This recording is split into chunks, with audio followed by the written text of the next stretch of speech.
नवरात्र उत्सव सुरू आहे। नारी शक्तीचा सन्मान केला जातोय। नारीबद्दल बरंच काही सांगितलं जातंय।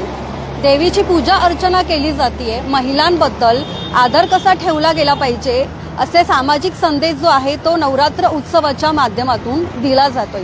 मात्र या उत्सवातच आता एक धक्कादायक अशी माहिती समोर आलेली आहे। डोंबिवली नजीक असलेल्या निळजे परिसरामध्ये एका शिक्षकानंच एका 7 वर्षाच्या मुलीवर लैंगिक अत्याचार केलेला आहे। डोंबिवलीच्या ग्रामीण पट्ट्यामध्ये जिल्हा परिषदेच्या अनेक शाळा आहेत आणि या शाळांमध्ये गरीब होतकरू मुलं मुली असतील ते त्या ठिकाणी शिक्षण घेतात आणि निळजे गावामध्ये सुद्धा जिल्हा परिषदेची एक शाळा आहे आणि या शाळेमध्ये शिकवणाऱ्या एका शिक्षकानंच तिथे असलेल्या एका विद्यार्थिनीवर अवघं तिचं वय वर्ष 7 आहे या 7 वर्षाच्या चिमुकलीवर लैंगिक अत्याचार केलेला आहे। आणि सध्या मी उभी आहे डोंबिवलीच्या मानपाडा पोलीस स्टेशन परिसरामध्ये। या ठिकाणी तुम्ही बघू शकता की संतप्त गावकरी जे आहेत ते या ठिकाणी जमायला सुरुवात झालेली आहे, कारण नवरात्र उत्सव सुरू आहे आणि अशामध्ये तसं बघायला गेलं तर वर्षभरच काही ना काही गुन्हेगारी आणि लैंगिक अत्याचाराच्या घटना घडत असतात। मात्र अशा प्रकारची घटना घडल्यामुळे या ठिकाणी गावकरी संतप्त झालेले आहेत आणि सर्व गावकरी जे आहेत ते काही वेळातच या ठिकाणी जमा होण्याची शक्यता व्यक्त केली जाते।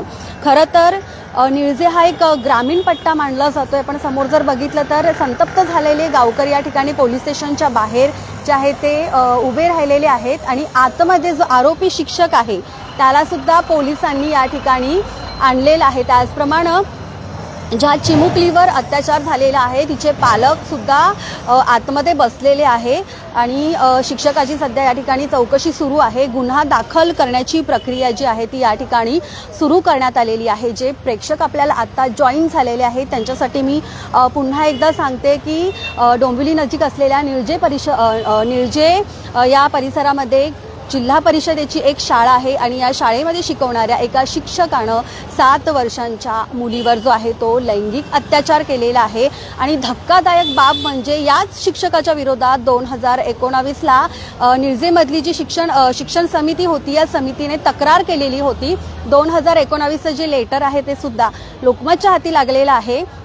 या शिक्षकाच्या विरोधामध्ये 2019 मध्ये तक्रार दाखल करण्यात आली होती की हा जो शिक्षक आहे तो 7वी आणि 8वी मध्ये ज्या विद्यार्थिनी शिकतायत त्यांच्याशी योग्य त्याची वागणूक नाहीये, तो चुकीचा स्पर्श त्यांना करण्याचा प्रयत्न करतोय, गैरवर्तन करतोय, चुकीचं बोलतोय, अशा प्रकारची तक्रार जी आहे ती करण्यात आलेली होती। आणि हे जे लेटर आहे ते आपलं पंचायत समिती आहे या पंचायत समितीकडे देण्यात आलं होतं। त्यावेळेचे जे गट शिक्षण अधिकारी असतील त्यांच्याकडे हे लेटर या ठिकाणी देण्यात आलं होतं। मात्र आता या घटनेला जे आहे ते 5 वर्ष उलटून गेलेले आहे आणि अजूनही तो शिक्षक त्याच शाळेमध्ये शिकवतोय। त्यामुळे 2019ला या संबंधित शिक्षकाविरोधात जर इथल्या शिक्षण समितीने जो अहवाल दिला होता, जे लेटर दिलं होतं, जी तक्रार दिली होती त्याची कोणतीही दखल त्या ठिकाणी घेतली गेलेली नाही। त्यामुळे 2019 नंतर सुद्धा हा शिक्षक जो आहे तो जिल्हा परिषदेच्या शाळेमध्ये शिकवतोय, म्हणजे ही किती मोठी धक्कादायक बाब आहे की एखाद्या शिक्षकाच्या विरोधात अशा प्रकारचे गंभीर आरोप केले जात आहेत, लेटर दिलं जात आहे, त्यानंतर सुद्धा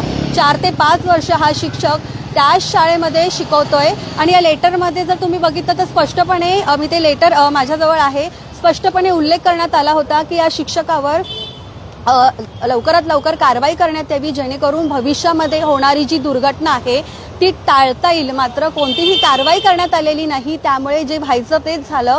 आता जो आहे एका 7 वर्षाच्या मुलीला त्यांनी अशा प्रकारचं तिच्यासोबत लाज वाटेल असं कृत्य केलेलं आहे। ती मुलगी आज शाळेत जायला तयार नव्हती, त्यामुळे तिच्या पालकांनी तिला विचारलं की तू शाळेत का जात नाहीये। त्यावेळेला ती मुलगी प्रचंड घाबरलेली होती आणि पालकांनी तिला विश्वासामध्ये घेतलं आणि तिला विचारलं की तू शाळेत जायला का टाळाटाळ करते।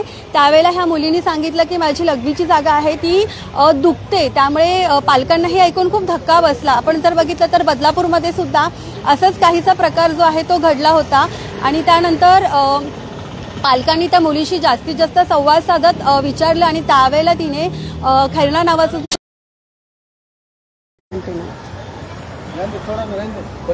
सध्या हा जो तुम्ही परिसर बघतायत हा मानपाडा पोलीस स्टेशनच्या बाहेरचा परिसर आहे आणि याच ठिकाणी जर तुम्ही बघितलं तर गावकरी काही जमलेले आहेत, बरेचसे लोक जे आहेत ते आतमध्ये बसलेले आहेत।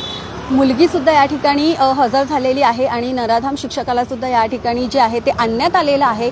जिल्हा परिषदेच्या शाळेच्या सुरक्षेवर यामुळे जो आहे तो प्रश्नचिन्ह उपस्थित झालेला आहे। ही घटना जी आहे ती आज सकाळी उघडकीला आली आणि ही घटना उघडकीला आल्यानंतर गावकरी जे आहेत ते संतप्त झाले आणि काही वेळातच या ठिकाणी मनसेचे सुद्धा अनेक पदाधिकारी दाखल होणार आहे। काही ठाकरे गटाचे कार्यकर्ते या ठिकाणी आलेले आहेत। या ठिकाणी मुलगी आणि मुलीचे पालक बसलेले आहेत आणि जो आरोपी शिक्षक आहे तो आतमध्ये त्या ठिकाणी त्याची चौकशी सुरू आहे। त्यामुळे अत्यंत संवेदनशील असा हा विषय आहे। सर्वात पहिली गोष्ट म्हणजे हा जो शिक्षक आहे यानं शाळेमध्येच असं कृत्य केल्याची माहिती या मुलीनी दिल्याचं गावकरी सांगतायत आणि ज्या ठिकाणी त्यांनी हे कृत्य केलं तिथला सीसीटीव्ही जो आहे तो तुटलेल्या अवस्थेमध्ये एकंदरीतच जिल्हा परिषदेच्या ज्या शाळा आहेत त्या शाळांच्या सुरक्षिततेबद्दल सुद्धा एक या ठिकाणी महत्त्वाचा प्रश्नचिन्ह जे आहे ते उपस्थित होताना दिसतोय आणि अशा प्रकारचा शिक्षक जिल्हा परिषद शाळेमध्ये शिकवतो याची कल्पना ठाणे जिल्हा परिषदेच्या शिक्षण विभागाला नव्हती का? त्यामुळे शिक्षण विभागाकडे सुद्धा बोट दाखवलं जातंय कारण 2019 मध्येच या शिक्षकासंदर्भात एक जी आहे ती तक्रार दाखल करण्यात आली होती आणि या तक्रारीकडे कानाडोळा करण्यात आला का? कारण हा शिक्षक अजून 5 वर्ष पुढे या शाळेमध्ये शिकवत होता आणि आता त्यांनी गंभीर प्रकारचा गुन्हा या ठिकाणी केलेला आहे। गावकऱ्यांनी दिलेल्या माहितीनुसार इतर काही मुलींसोबत सुद्धा त्यांनी असंच कृत्य केलेलं आहे। मात्र त्या मुली ज्या आहेत किंवा त्यांचे पालक आहेत ते पुढे येत नाहीये। आता एक मुलगी पुढे आलेली आहे आणि त्या मुलीचे पालक या ठिकाणी पुढे आलेले आहेत आणि ते या ठिकाणी न्यायासाठी आपल्याला लढताना दिसतंय। आतमध्ये प्रोसिजर चालू आहे या शिक्षकावर गुन्हा दाखल करण्याची। या शिक्षकाची पार्श्वभूमी खराब आहे आणि या संदर्भातलं लेटर सुद्धा लोकमतच्या हाती लागलेलं आहे। 2019 मध्ये या शिक्षकासंदर्भात आधीच तक्रार करण्यात आली होती आणि हा शिक्षक जिल्हा परिषदेच्या शाळेमध्ये आतापर्यंत शिकवतो। त्यामुळे जिल्हा परिषदेचा शिक्षण विभाग नेमकं काय काम करतो? आधी जर आपण बघितलं तर ग्रामीण भागातल्या शाळांच्या शिक्षणाचा दर्जा खालावत चाललेला आहे। व्यवस्थित त्या ठिकाणी वर्ग नाहीये, काही ठिकाणी बेंचेस नाहीये, काही तर ठिकाणी लाईट बिल आहे ते सुद्धा ग्रामस्थांनी आपल्या पैशातून भरले असे अनेक उदाहरणं सुद्धा या ठिकाणी समोर आलेले आहे। आणि आता मुद्दा आलेला आहे तो मुलींच्या सुरक्षिततेचा मुद्दा आलेला आहे। ज्या वेळेला ह्या शिक्षकाची 4-5 वर्षापूर्वी तक्रार करण्यात आली होती त्यावेळेलाच इथल्या शिक्षण समितीने सांगितलं होतं की आम्हाला एक स्त्री शिक्षिका या ठिकाणी पाहिजे। मात्र त्या लेटरचं पुढे नेमकं काय झालं हे सुद्धा काही माहिती नाहीये। त्यामुळे आता तरी ठाणे जिल्हा परिषदेच्या शिक्षण विभागाला जाग येईल का आणि ज्या वेगवेगळ्या शाळा या ठिकाणी आहेत त्या ठिकाणी जे शिक्षक शिकवत आहेत त्यांना या ठिकाणी रुजू करताना त्यांची पार्श्वभूमी त्यांच्यावर या अगोदर काही तक्रारी दाखल झाल्या आहे का याची शहानिशा करण्याची कमीत कमी जबाबदारी तरी शिक्षण विभाग उचलतंय का हे सुद्धा पाहणं महत्त्वाचं ठरणार आहे। या संदर्भात ठाणे जिल्हा परिषदेचे जे मुख्याधिकारी आहेत त्यांना आम्ही संपर्क साधण्याचा प्रयत्न केलेला आहे। मात्र त्यांना या ठिकाणी कोणतीही कल्पना नाहीये। ते आपल्याला माहिती घेऊन नंतर या ठिकाणी संबंधित विषयाबद्दल ते काय ॲक्शन घेणार आहेत हे सांगणार आहे। सध्या मी पुन्हा एकदा तुम्हाला दाखवते की मानपाडा पोलीस स्टेशन बाहेरचं हे चित्र आहे। आतमध्ये अनेक जे ठाकरे गटाचे कार्यकर्ते आहेत ते दाखल झालेले आहेत आणि मुलगी सुद्धा या ठिकाणी जी आहे तिला आतमध्ये नेण्यात आलेलं आहे। ती मुलगी प्रचंड घाबरलेली आहे आणि आरोपी शिक्षकाला सुद्धा या ठिकाणी आणण्यात आलेलं आहे। त्याची चौकशी सुरू आहे, गुन्हा दाखल करण्याची प्रक्रिया या ठिकाणी सुरू आहे आणि थोड्याच वेळात या ठिकाणी मनसे सुद्धा धडकणार आहे अशी माहिती समोर येताना दिसते। मात्र अतिशय गंभीर असा हा प्रकार आहे जिल्हा परिषद शाळेमध्ये घडलेला। एक शिक्षक, खरं तर शिक्षक हा विद्यार्थ्यांना दिशा देण्याचं काम करतो, त्यांना शिक्षण देण्याचं काम करतो, चांगले विद्यार्थी घडवतो। मात्र आता अशा म्हणजे शिक्षणाच्या दारामध्ये जर अशा प्रकारचा प्रकार जर घडत असेल तर मुलीसुद्धा सगळ्या शाळेमध्ये